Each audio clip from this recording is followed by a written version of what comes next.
신발이 가지런합니다. 현관문 열자마자 눈에 들어온 건 그것뿐이었어요. 운동화 2켤레, 슬리퍼 1켤레, 딱 그만큼만 놓여 있더라고요. 혹시 이런 집에 들어가 본 적 있으세요? 그 친구 집이었거든요. 약속도 없이 불쑥 찾아간 날이었어요. 미리 연락도 안 했으니까 치울 시간도 없었을 텐데. 거실에 들어서는 순간 공기부터 달랐습니다.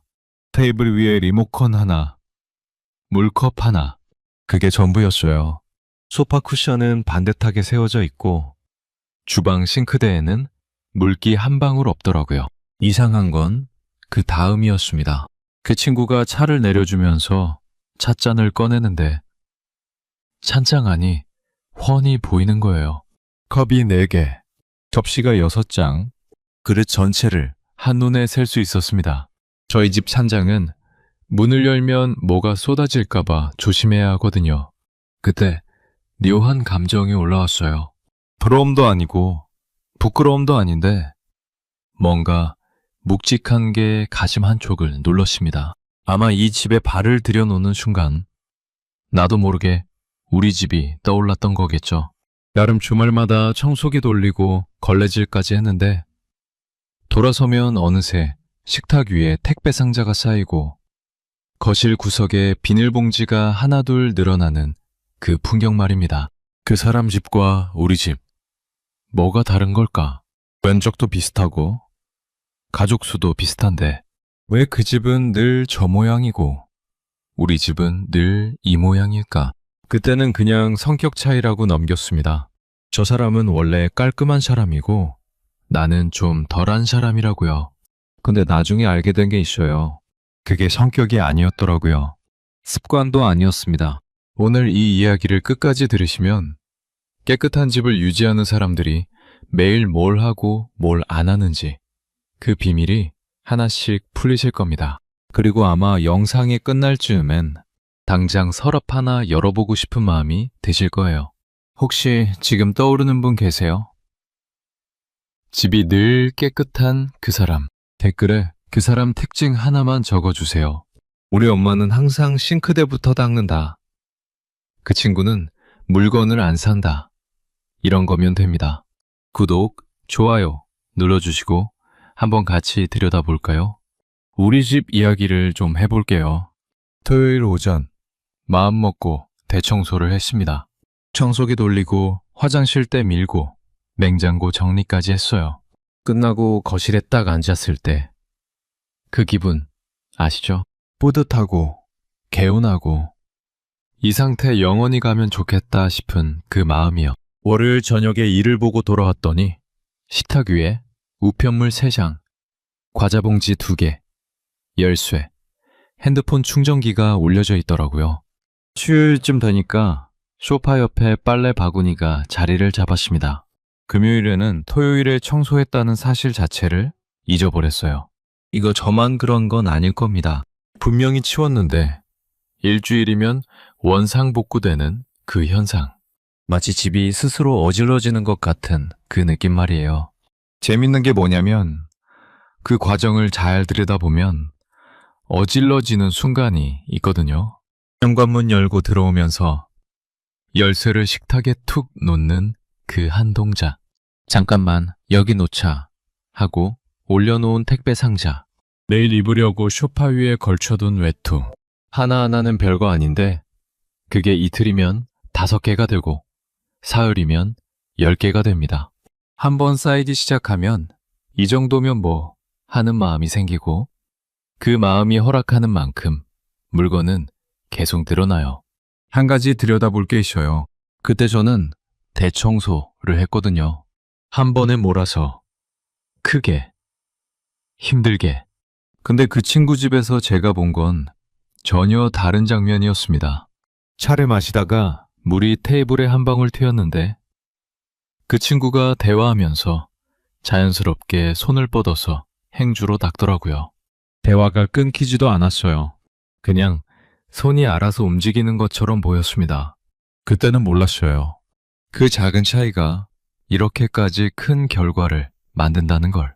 몰아서 한번 크게 하느냐, 틈틈이 조금씩 하느냐, 이 차이가 일주일 뒤 집의 모습을 완전히 갈라놓는다는 걸요. 그런데 정리를 못하는 사람이 게으른 걸까요? 아닙니다. 방법이 달랐던 거예요. 그동안 나름대로 애쓰신 겁니다. 다만 우리는 청소는 크게 한 번에 하는 것이라고 배웠고 그 방식이 안 맞았을 뿐이에요. 이 마음이라는 게 조금만 깊이 들어가 보면 보이기 시작합니다. 집이 깨끗한 사람을 만나면 드는 감정이 있잖아요. 저 사람 참 정갈하다. 집만 깨끗한 게 아니라 사람 자체가 반듯해 보이는 거예요. 옷차림이 특별히 고급스럽지 않아도 뭔가 정돈된 인상을 풍깁니다. 반대로 집이 어수선한 사람은 아무리 차려입어도 어딘가 산만해 보이는 경우가 있고요. 혹시 이런 분 떠오르세요? 만나면 늘 단정한 그 사람 말이에요. 그 사람의 말투를 한번 떠올려 보세요. 대화할 때도 어딘가 차분하지 않던가요? 급하게 말하거나 말 중간에 횡설수설하는 일이 적었을 거예요. 공간의 질서가 사람의 리듬까지 바꿔놓는 건 아닌가 그런 생각이 들더라고요. 여기서 흥미로운 연구가 하나 있거든요. UCLA의 연구팀이 가정을 방문해서 조사를 했어요. 집이 어수선하다고 느끼는 사람들의 코르티솔, 그러니까 스트레스 호르몬 수치를 하루 종일 측정했더니 정상보다 높은 상태가 계속 유지됐다고 합니다. 잠깐, 이게 뭘 뜻하는지 생각해 보세요. 집이 지저분한 게 단순히 보기 싫은 수준이 아니라 몸이 실제로 스트레스를 받고 있었다는 겁니다. 본인이 인식하든 못하든 어수선한 공간에 있는 것만으로 몸이 긴장 상태에 놓여 있었던 거예요. 더 무서운 건 이겁니다. 이 스트레스가 잠깐 불편한 수준이 아니었어요. 아침부터 밤까지 그 공간에 있는 동안 계속 이어졌다는 거거든요. 집에서 쉬고 있다고 생각하지만 몸은 쉬지 못하고 있었던 셈이죠. 피곤한데 이유를 모르겠는 날. 혹시 거실 상태가 어땠는지 한번 떠올려 보세요. 그 정갈한 느낌이 괜히 나오는 게 아닌 셈이죠. 공간이 정돈된 사람은 그만큼 몸의 긴장도가 낮고 그 여유가 표정에도 말투에도 움직임에도 배어 나오는 거거든요. 이 이야기 들으시면서 어떤 기분이 드세요? 혹시 좀 찔리는 구석이 있으신 건 아닌지. 솔직히 이 자료를 찾아보면서 좀 찔렸습니다. 저도 집에 들어가면 괜히 한숨이 나올 때가 있었거든요. 그게 피곤해서 그런 줄 알았는데 어쩌면 눈에 보이는 것들이 저한테 계속 신호를 보내고 있었던 건지도 모르겠더라고요. 그 마음 충분히 이해합니다. 이쯤 되면 궁금해지는 게 하나 있습니다. 그러면 대체 깨끗한 집을 유지하는 사람들은 뭐가 다른 걸까? 의지력이 센 걸까? 아니면 우리가 모르는 어떤 원리가 있는 걸까? 여기서 한 가지 개념을 꺼내야 합니다. 환경 항상성이라는 말이 있어요. 우리 몸이 체온을 36.5도로 맞추려 하듯이 어떤 사람들은 자기 공간의 질서 수준도 일정하게 유지하려는 경향이 있다는 거예요. 체온이 올라가면 땀을 흘리고 내려가면 몸을 떨듯이 공간이 흐트러지면 자동으로 손이 가는 겁니다. 재미있는 실험이 있어요. 참가자들을 두 그룹으로 나눠서 한쪽은 정돈된 방에 다른 쪽은 어수선한 방에 앉게 했거든요. 그리고 나가면서 간식을 고르게 했더니 정돈된 방에 있던 사람들이 사과를 골랐고 어수선한 방에 있던 사람들은 초콜릿바를 골랐습니다. 방 하나 차이로 선택이 달라진 거예요.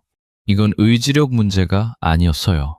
환경이 만들어낸 자기 통제의 차이였던 겁니다. 정돈된 공간에 있으면 뇌가 지금 상황이 안정적이다 라는 신호를 받고 그 안정감이 더 나은 판단으로 이어지는 거죠. 같은 실험에서 또 하나 흥미로운 결과가 나왔는데요.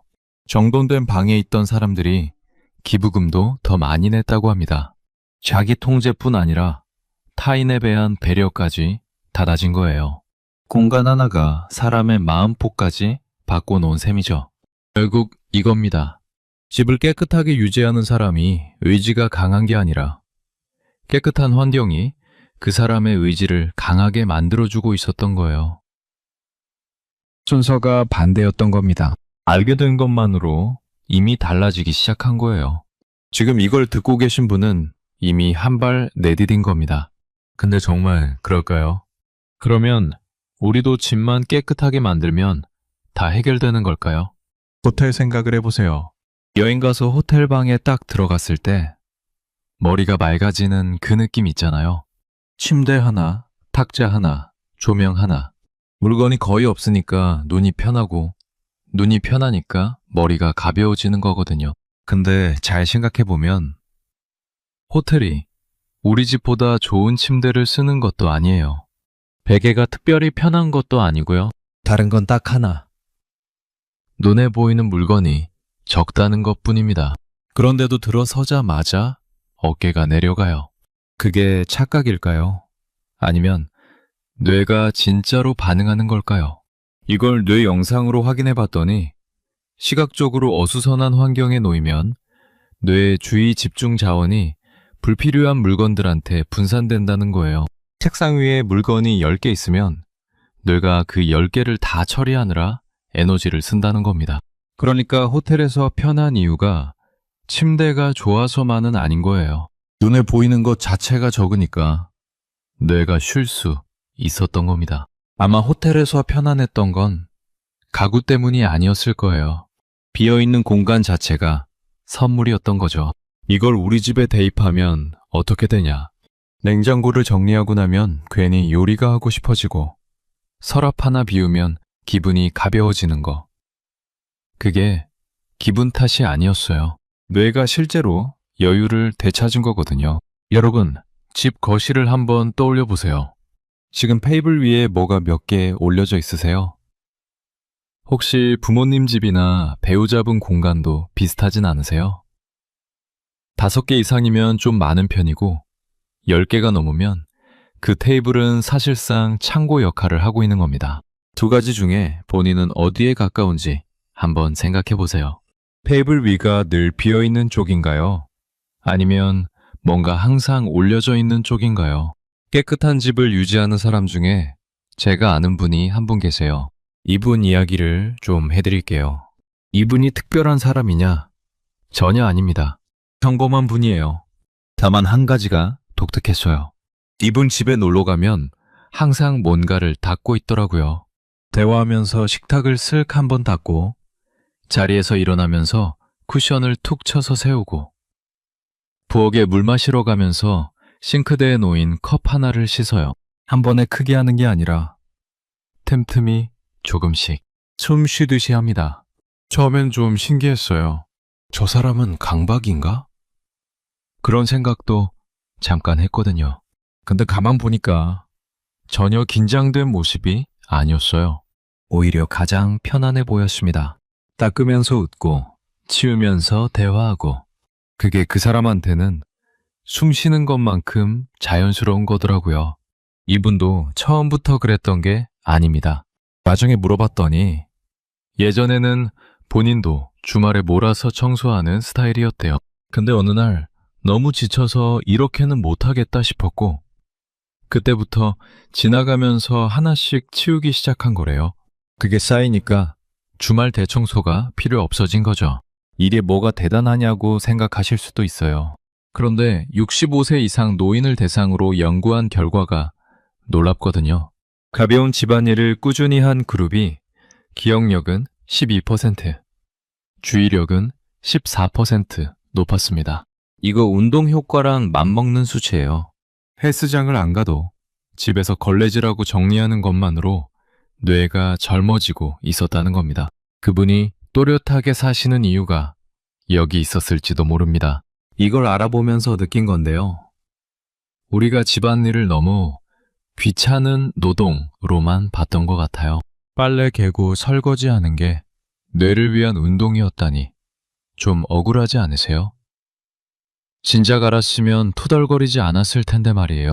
혹시 부모님이나 배우자분 중에 집안일을 유난히 꼼꼼하게 하시는 분 계세요? 그분이 잔소리가 많은 게 아니라 어쩌면 본능적으로 뇌를 지키고 계신 건지도 모릅니다. 그러면 이 사람들은 왜 그렇게 할 수 있는 걸까요? 같은 하루를 사는데 누구는 치우고 누구는 못 치우는 이유가 뭘까? 결정 피로라는 개념이 있거든요. 물건이 많으면 매일 내리는 작은 결정도 많아져요. 뭘 입을까? 그 물건 어디 뒀더라? 이거 버려도 되나? 이런 소소한 판단들이 쌓이면 정작 중요한 결정을 내릴 때 에너지가 바닥나는 거예요. 옷장을 한번 생각해 보세요.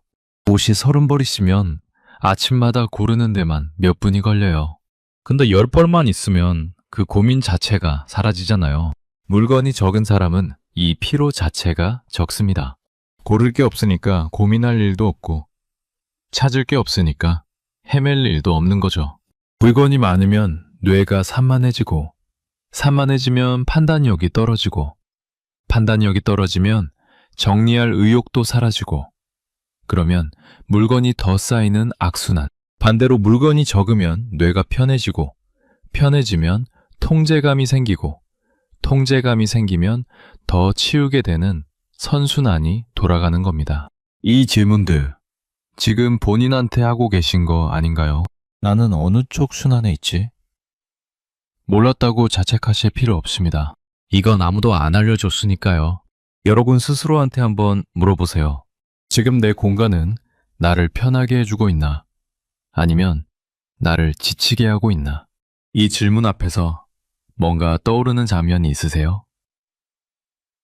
아침에 일어나서 거실에 나왔을 때 눈에 들어오는 풍경. 그게 편안한가요? 아니면 한숨부터 나오나요? 손님이 온다고 해서 부랴부랴 치운 적 있잖아요. 다 치우고 나서 우리 집이 이렇게 넓었나 싶었던 적 있으시죠? 그 상태가 딱 일주일을 못 가는 거예요. 왜 그럴까? 급하게 치운 건 형태만 바꾼 거거든요. 서랍 안에 쑤셔놓고 안 보이는 대로 옮기고 물건의 총량은 그대로인데 위치만 바뀐 거니까 금방 원래대로 돌아오는 겁니다. 이걸 다르게 표현하면 청소를 한 게 아니라 이사를 시킨 거예요. 거실에 있던 물건이 서랍으로, 베란다로, 다용도실로 이동했을 뿐이지 집 안에 있는 물건의 양은 똑같은 겁니다. 그러니 시간이 지나면 다시 제자리로 돌아올 수밖에 없어요. 서랍 하나 제대로 비운 적 있으세요? 필요 없는 거 다 꺼내고 남은 거 가지런히 놓고 닫았을 때 그 가벼운 마음, 그건 서랍이 가벼워진 게 아니라 머릿속이 가벼워진 거예요. 방금 이 이야기 들으면서 떠오른 사람 있으세요?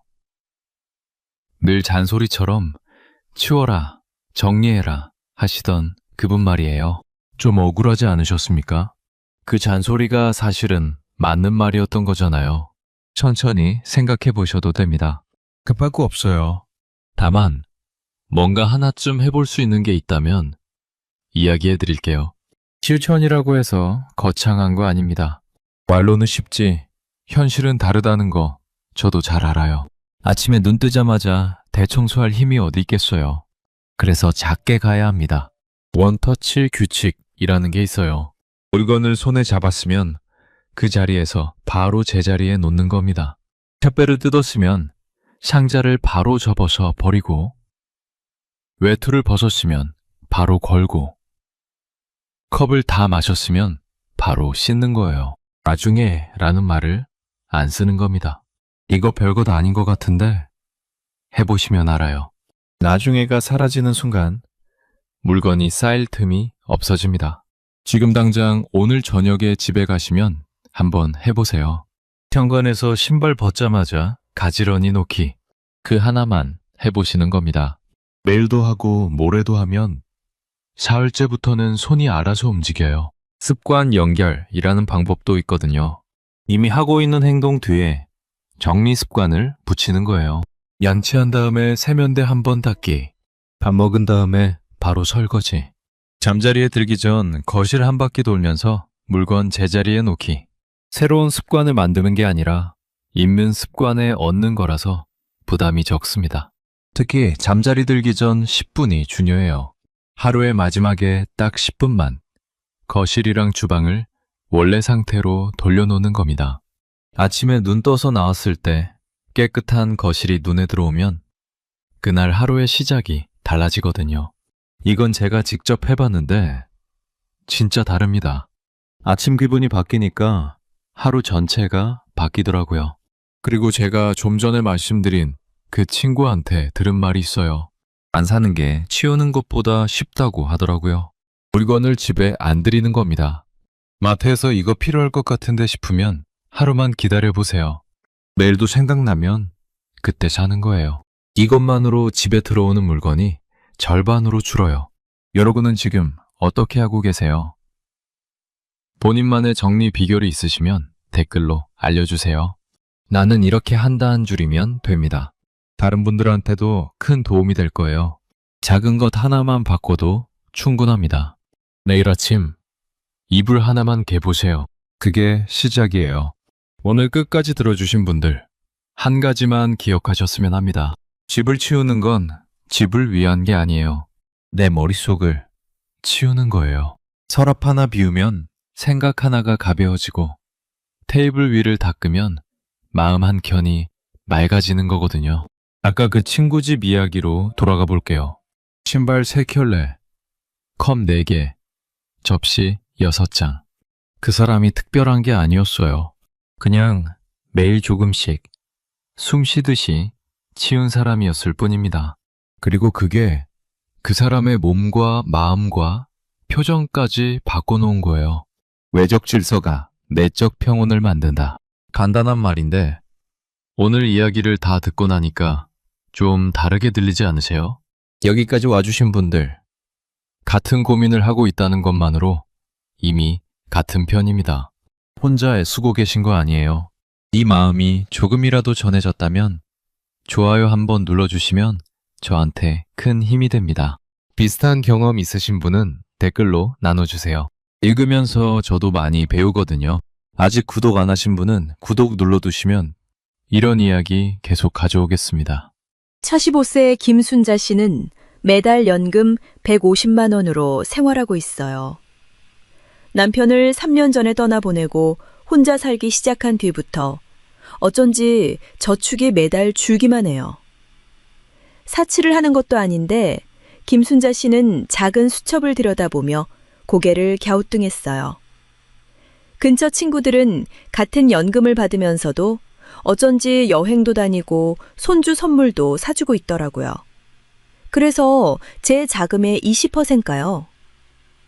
김순자 씨는 자신이 뭔가 큰 실수를 하고 있는 건 아닐까 하는 생각에 밤에 잠을 이루지 못하는 날이 계속됐어요.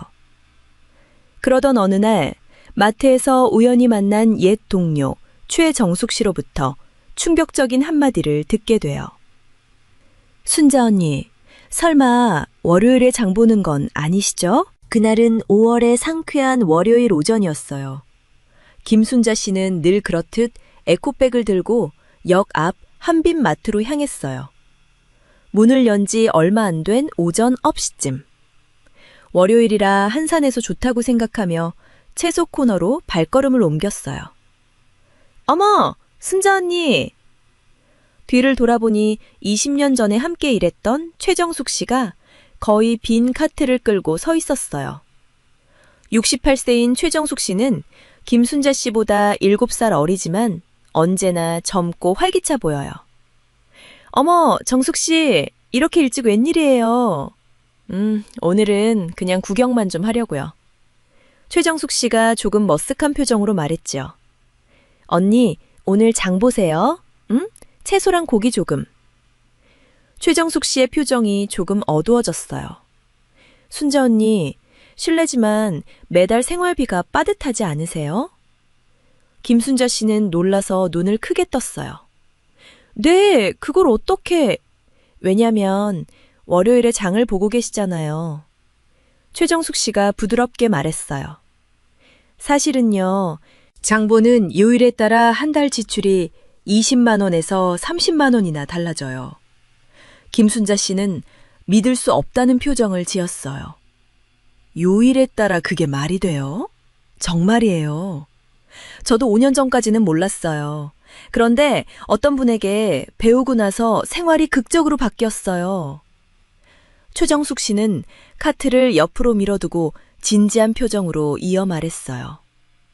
차라도 한잔하면서 이야기할까요? 두 사람은 마트 2층에 있는 작은 카페 모닝에 들어갔어요. 창밖으로 역앞 로터리가 내려다 보이는 조용한 자리에 앉았지요. 사실은요. 최정숙 씨는 커피를 한 모금 마시고 나서 입을 열었어요. 5년 전에는 저도 순자 언니랑 똑같았어요. 연금은 매달 140만 원, 남편의 유족연금을 합쳐도 매달 빠듯했어요.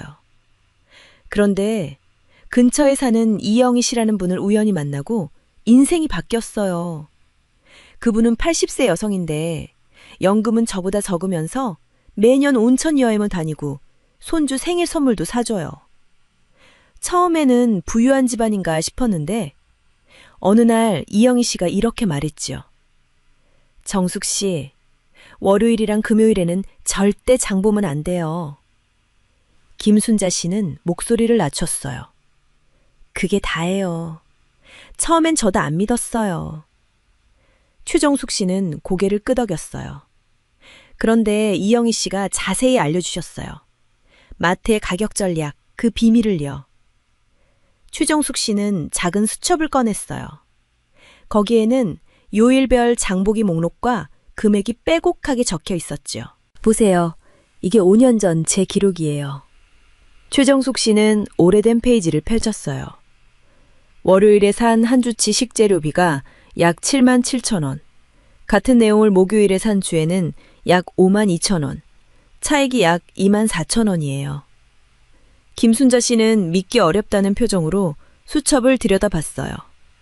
왜냐하면 말이에요. 최정숙 씨가 설명을 이어갔어요. 마트는 요일마다 전략이 달라요. 월요일과 금요일은 가격이 높은 날이에요. 주의 시작과 주말이라 손님이 저절로 오니까요.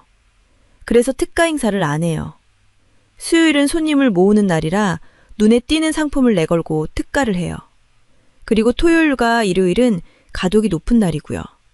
가족 단위 손님이 오니까 조금 비싸도 팔려요. 하지만 그렇게 단순한... 김순자 씨는 어리둥절했어요. 단순하니까 다들 눈치채지 못하는 거예요. 추정숙 씨가 조용히 미소 지었어요. 우리는 장볼 때 문 열려있는 시간이 편하다고 해서 월요일 오전이나 금요일 오후처럼 한산한 시간을 골랐잖아요. 김순자 씨는 아차 싶었어요. 확실히 남편이 떠난 뒤 시간 여유가 생기면서 혼잡을 피하려고 월요일 오전에 장을 보는 게 습관이 돼 있었거든요. 이영희 씨가 알려주셨어요. 성공한 은퇴자는 요일을 의식한다고요. 그리고 정말 현명한 사람은 불편한 시간에 장볼 용기를 낸다고요. 김순자 씨는 조용히 커피잔을 내려다봤어요. 추정숙 씨의 말이 마음에 무겁게 울렸지요. 있잖아요, 순자 언니. 추정숙 씨가 말을 이었어요. 저도 처음에는 요일 바뀐다고 달라지겠냐고 생각했어요. 그런데 한 달만 해봤어요. 그랬더니 식비만 약 2만 7천 원이나 아꼈어요. 연간으로는 32만 원쯤. 김순자 씨는 눈이 커졌어요. 32만 원? 그 돈으로 저는 1년에 2번 당일치기 온천을 갈 수 있게 됐어요.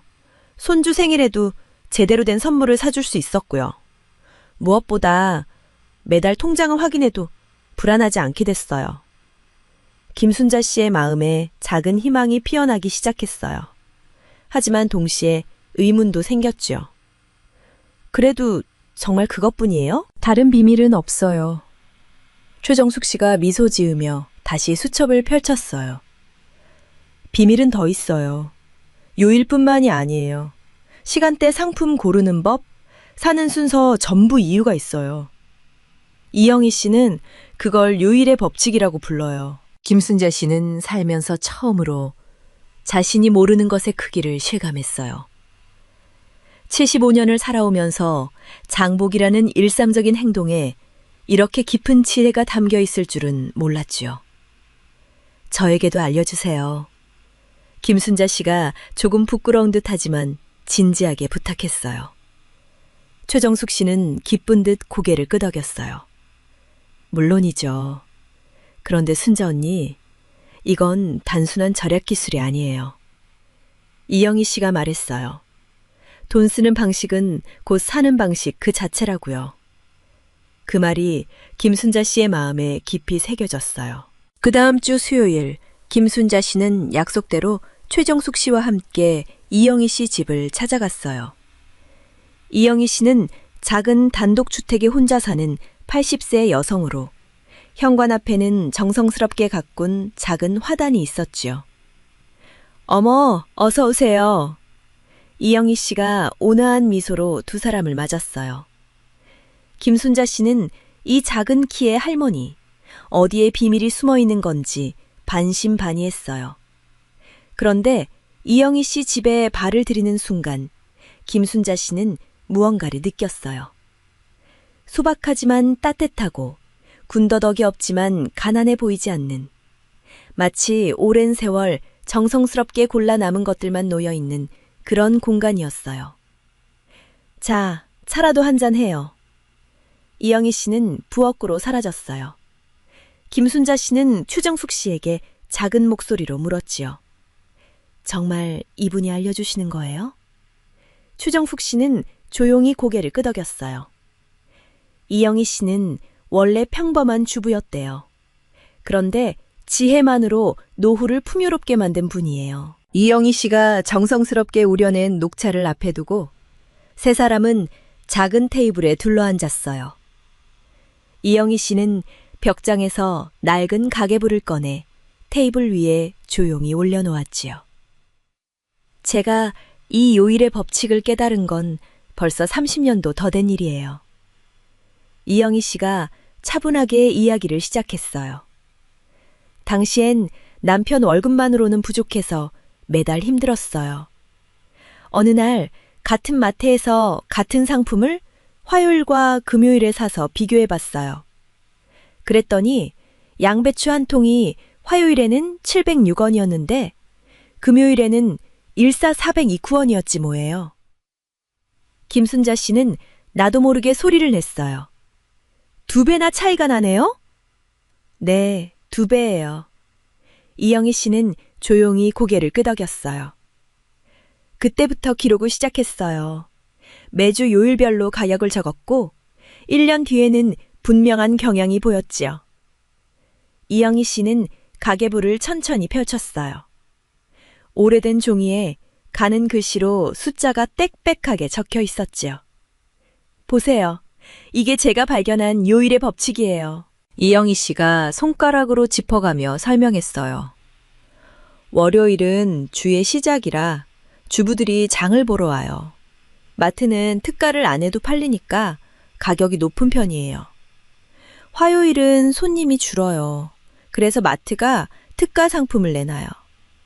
수요일은 주중에 가장 특가가 많은 날이에요. 목요일은 다음 날 입고를 앞두고 재고 정리를 위해 할인을 해요. 금요일은 주말 전 장보기 날이라 가족 단위 주부들이 와서 다시 가격이 높아져요. 토요일은 가족 단위 손님으로 붐벼요. 비싸도 사는 사람이 많아요. 일요일은 폐점 전에 할인 스티커 거퍼가 붙지만 사람도 많아서 힘들어요. 김순자 씨는 진지한 표정으로 메모를 시작했어요. 그럼 수요일과 목요일이 제일 저렴하다는 거네요? 네, 기본적으로는요. 이영희 씨가 미소 지었어요. 그런데 하나 더 중요한 게 있어요. 시간대예요.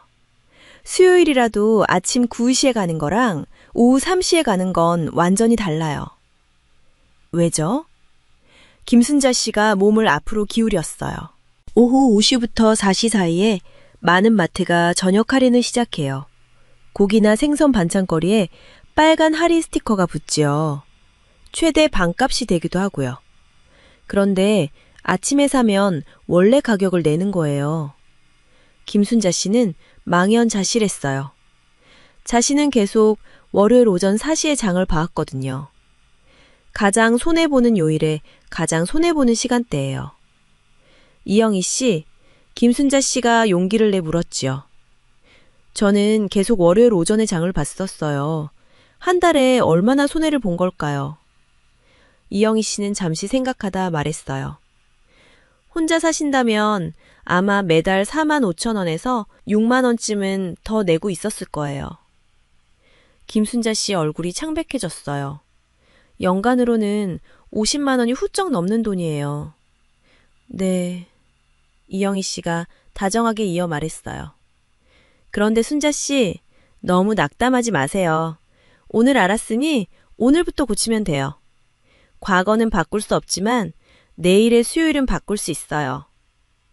그 말이 김순자 씨의 가슴에 따뜻하게 스며들었지요. 하지만 김순자 씨의 마음 한쪽에는 아직 작은 저항이 남아 있었어요. 그런데 이영희 씨, 수요일 오후가 제일 붐비지 않나요? 저는 사람 많은 곳을 싫어해서요. 이영희 씨가 빙그레 웃었어요. 그래서 많은 사람이 피하지요. 그런데 순자 씨 불편을 받아들이는 용기가 돈을 지키는 힘이 된답니다. 저는 이 30년 동안 깨달은 게 있어요. 편한 선택과 현명한 선택은 거의 일치하지 않는다는 거예요. 김순자 씨는 그 말을 천천히 되새겼어요. 확실히 자신이 월요일 오전을 고른 건 한 살에서 편하다는 이유 하나뿐이었죠. 편리함을 쫓은 대가로 매달 5만 원 안팎을 더 내고 있었을지도 몰라요. 하나 더 중요한 걸 알려드릴게요. 이영희 씨가 일어나 부엌에서 종이 한 장을 가져왔어요. 손으로 쓴 주간 장보기 계획표였지요. 저는 매주 일요일 밤에 일주일치 식단을 전부 정해요. 그리고 뭘 언제 살지를 계획하지요. 월요일에는 절대 장을 보지 않아요. 화요일은 우유나 달걀처럼 특가가 잘 나오는 것만. 수요일에는 채소와 고기를 한꺼번에 사고, 목요일에는 생선과 두부, 금요일과 토요일은 웬만하면 사러 가지 않아요. 김순자 씨는 계획표를 눈에 새기듯 바라봤어요. 이걸 계속 가는 것만으로 정말 달라질까요? 저는 30년 했어요. 그 결과가 지금의 생활이에요. 이영희 씨는 그렇게 말하며 온화하게 미소 지었어요. 돌아오는 길에 김순자 씨는 최정숙 씨와 나란히 주택가를 걸었어요. 저녁 무렵의 하늘이 주황빛으로 물들고 어디선가 저녁 밥 짓는 냄새가 풍겨왔지요. 정숙 씨, 저는 지금까지 뭘 한 걸까요? 김순자 씨가 문득 말했어요. 75년을 살면서 마트 요일도 몰랐다니. 나도 68세까지 몰랐잖아. 추정숙 씨가 웃었어요. 중요한 건 지금 알게 됐다는 거예요. 김순자 씨는 걸음을 멈추고 지는 해를 바라봤어요. 이영희 씨의 말이 머릿속에서 울리고 있었지요. 편한 선택과 현명한 선택은 거의 일치하지 않는다. 그 말의 무게가 김순자 씨 안에서 조금씩 커져갔어요. 그로부터 4주가 지났어요. 김순자 씨는 이영희 씨에게 배운 대로 매주 일요일 밤에 식단을 짜고 주간 장보기 계획표를 수첩에 적기 시작했어요. 첫 주는 솔직히 두려웠어요. 오랜 세월 몸에 밴 습관을 바꾸는 건 생각보다 큰 용기가 필요했거든요. 월요일 아침, 늘 그렇듯 에코백을 집어들다가 꾹 참았어요. 오늘은 사러 가지 않아. 그 작은 결심이 이렇게 어려울 줄은 몰랐어요. 화요일에는 특가인 달걀만 사러 갔고 수요일 오후 2시 반에 메인장을 봤어요. 마트는 확실히 붐볐죠. 그래도 김순자 씨는 이영희 씨의 말을 떠올리며 빨간 할인 스티커가 붙은 고기와 생선을 카트에 담았어요. 돼지 등심이 30% 할인, 생선살이 반값, 늘 사던 양배추가 월요일 가격보다 362원 쌌어요. 작은 숫자지만 김순자 씨의 가슴은 조용히 벅차올랐지요. 첫 한 달이 끝난 일요일 밤, 김순자 씨는 수첩을 굽혀고 계산했어요. 떨리는 손으로 계산기를 두드리다가 그 숫자를 본 순간 나도 모르게 소리가 나왔어요. 식비가 단 4주 만에 약 7만 2천 원이나 줄었거든요.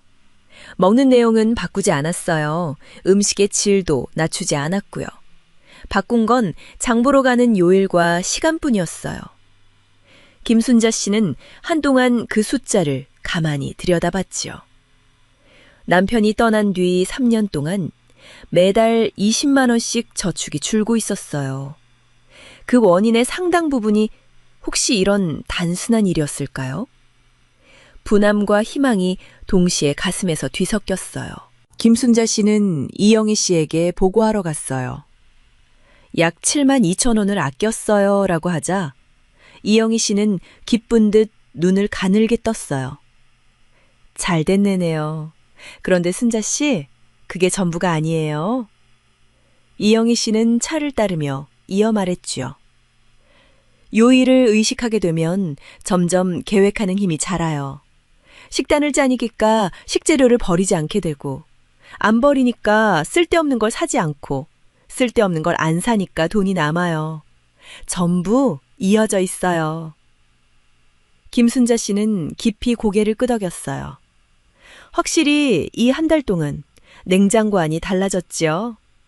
예전에는 주 중반이면 다 쓰지 못한 채소가 시들시들했는데 지금은 주말이면 냉장고가 거의 비어요. 식재료를 남김없이 쓴다는 만족감은 생각보다 컸어요. 이영희 씨, 하나 물어봐도 될까요? 김순자 씨가 잠시 망설이다 말했어요. 이걸 제 딸에게 알려주고 싶은데 젊은 사람에게도 똑같이 통할까요? 이영희 씨는 잠시 생각하다 조용히 대답했어요.